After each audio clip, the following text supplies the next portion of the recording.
Vēl viens veids, kā ir iespējams pārbaudīt, vai vēlme ir patiesa vai meli, un to piedāvā autors Vadims Zēlands un grāmatas autors Realitātes transurfings.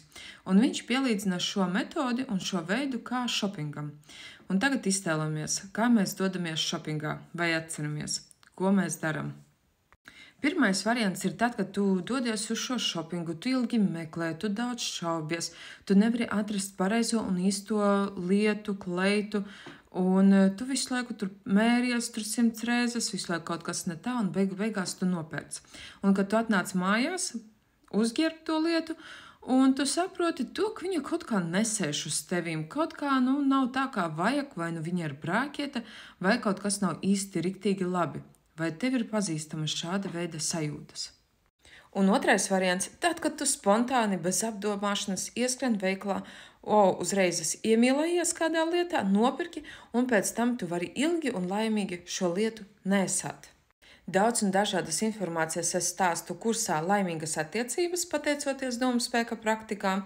Droši vari ienākt manā mājaslapā www.ligadunovska.com un izvēlēties sev atbilstošāko tarifa plānu, un tiksimies jau pirmajā nodarbībā. Un kā redzi šajā piemērā ar šopingu, pirmais variants bija tas, ka cilvēks nopirka svešu lietu, ne savu, un otrajā variantā cilvēks nopirka savu patieso lietu, jo viņš klausījās savai intuīcijai, savai sirds balsī. Un tad, kad tu dzirdi un klausies savai intuīcijai, tā tu nevari nekad kļūdīties. Tādēļ, balstoties uz šī piemēra, tu spēsi pielīdzināt un salīdzināt, vai tavas patiesās vēlmes ir patiesas, vai tie ir meli. Tu pielīdzini šo tātad praktiku šopingam. Tādā veidā tev būs krietni vieglāk saprast sevi. Tiekamies!